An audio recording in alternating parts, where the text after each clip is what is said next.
Fenêtre sur l'emploi. On parle beaucoup d'inclusion dans Smart Job. On en reparle aujourd'hui dans Fenêtre sur l'emploi avec Christian Grappin. Bonjour Christian, vous êtes directeur de Tremplin Handicap, association loi 1901, dont l'objectif est d'impliquer les grandes, moyennes, petites entreprises, mais aussi, on va le voir, les écoles, toutes les écoles de commerce, les universités, à parler autrement finalement de l'inclusion ou à mobiliser ces jeunes autour de l'inclusion. D'abord, quelques mots sur Tremplin Handicap. Vous fêtez vos 30 ans. Oui. 30 ans. Tremplin a été créé en 1992, donc nous fêtons cette année nos 30 ans. Alors, double anniversaire, on n'a pas les gâteaux, mais par ailleurs, Tous en scène, et vous allez nous en parler, lui fête ses 10 ans. Et vous l'aviez créé pour les 20 ans de Tremplin Handicap. Et vous aviez eu cette idée. C'était quoi l'idée à l'origine de Tous en scène ? Comment c'est né ? Simplement d'une idée qui était de porter auprès du plus grand nombre cette question importante de l'inclusion des jeunes en situation de handicap dans notre société, en commençant d'abord par le parcours de formation. Et donc, j'ai voulu interpeller les établissements de formation supérieure. Pour les interpeller, je me suis dit, le plus intéressant, c'est d'interpeller leurs étudiantes et leurs étudiants et de leur proposer un truc sympa, faire un concours vidéo sur le sujet du handicap. Voilà comment est né Tous en scène. D'accord. Combien d'écoles sont impliquées là, depuis ce début d'aventure il y a 10 ans ?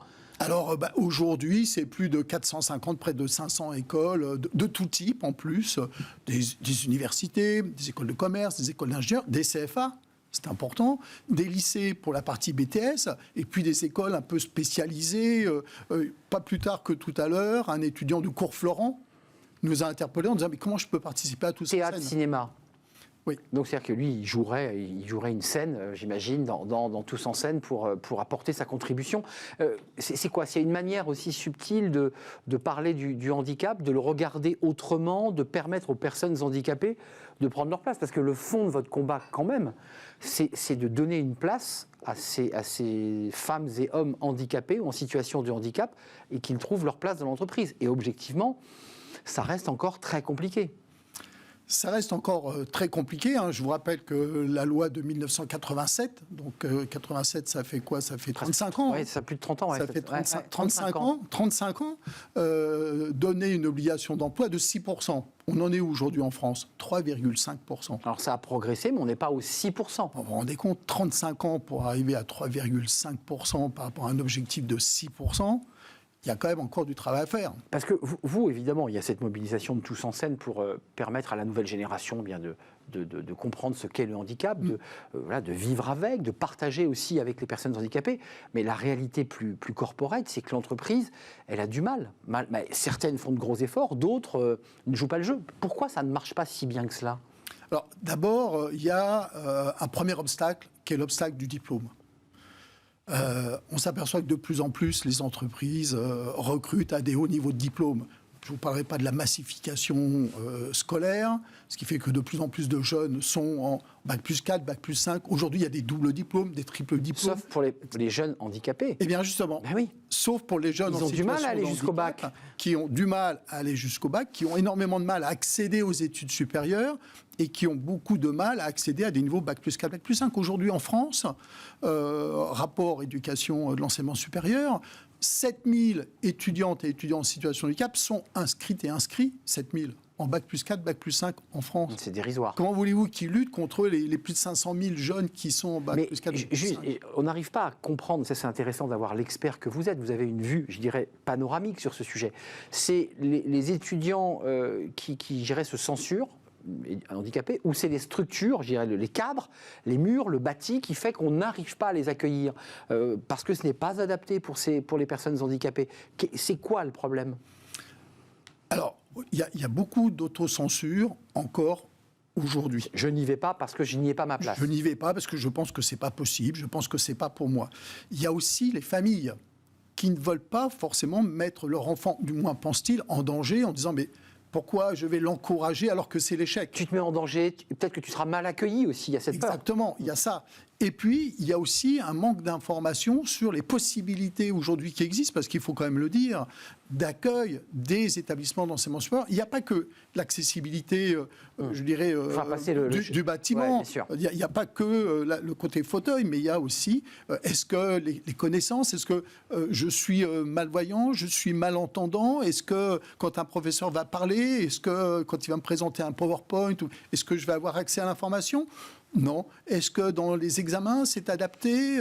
Est-ce qu'il y a des outils qui vont faciliter la compréhension ? Là, ça n'existe pas. Comment on fait d'ailleurs très concrètement ? Parce que là, vous fréquentez les écoles, les universités, vous voyez donc tous les présidents et directeurs. Un étudiant malentendant, est-ce qu'ils peuvent se doter d'une personne qui traduit le cours ? Non, ça ne se fait pas, ça. Alors, si, il y a des aides, il y a des traducteurs, mais ça coûte cher. Et il n'y a pas toujours les moyens qui sont mobilisés pour qu'un étudiant puisse tout au long de l'année disposer d'un interprète, d'un traducteur, d'un liseur de notes, etc. Il y a des efforts qui ont été faits, mais là aussi, les efforts vis-à-vis de la formation et entre autres de l'enseignement supérieur et de l'éducation nationale n'ont été, je dirais, sanctuarisés qu'en 2005. C'est-à-dire que le législateur a attendu 2005 pour dire « Ah oui, c'est vrai, il faudrait la aussi... » loi de Marianne Montchamp. C'est la loi Montchamp. C'est la fameuse loi Montchamp. Qui est arrivée en 2005. Parce que on pense, et je comprends le législateur, on pense emploi, mais on ne pense pas assez formation avant l'emploi. Et vos deux interlocuteurs de tout à l'heure, c'était très intéressant. Ils ont parlé de la formation. C'est exact, la formation et la notion d'employabilité. Il y a un autre sujet, parce que vous évoquez l'idée que ces jeunes en situation de handicap accèdent finalement difficilement, voire peu, au bac. Et puis il y a le débat même de la petite enfance, puisqu'on l'a vu pendant la campagne présidentielle, il y a eu cette polémique sur a-t-on assez finalement de personnel pour encadrer ces jeunes en primaire, au collège, à la maternelle ? Et on s'est aperçu en fait qu'on manquait aussi de personnel. Là aussi, l'État est défaillant sur ce sujet. Alors, je connais moins le système primaire, l'école primaire, je connais plus le secondaire, collège et lycée et l'enseignement supérieur. Mais c'est vrai qu'on constate aujourd'hui encore des manques d'AVS, d'assistantes de vie scolaire ou d'assistantes accompagnantes d'élèves en situation de handicap.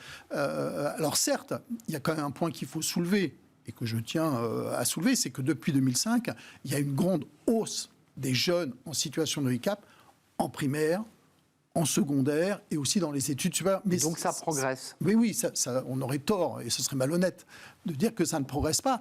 Mais il y a encore beaucoup d'efforts à faire. Et de familles qui sont démunies, qui sont en situation de ne pas savoir où mettre leur fille, leur fils, parce qu'il n'y a pas d'établissement qui les accueille. Oui, et en plus... Parce que vous parlez des familles, on s'aperçoit souvent que là où il n'y a pas d'inégalité, le handicap en crée.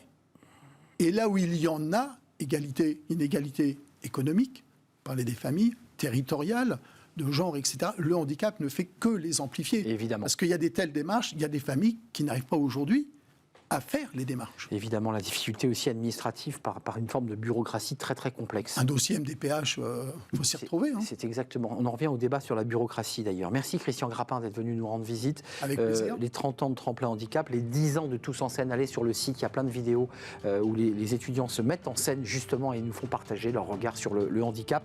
C'est un vrai plaisir de vous accueillir. Notre émission est terminée. Merci de votre fidélité évidemment. Merci à toute l'équipe. Merci à Lys et à Alice Pitavi pour la réalisation. Merci à notre ami Saïd pour le son. Merci à Fanny Griesmer. Merci à Carla pour l'accueil invité. C'est terminé. Je serai là demain.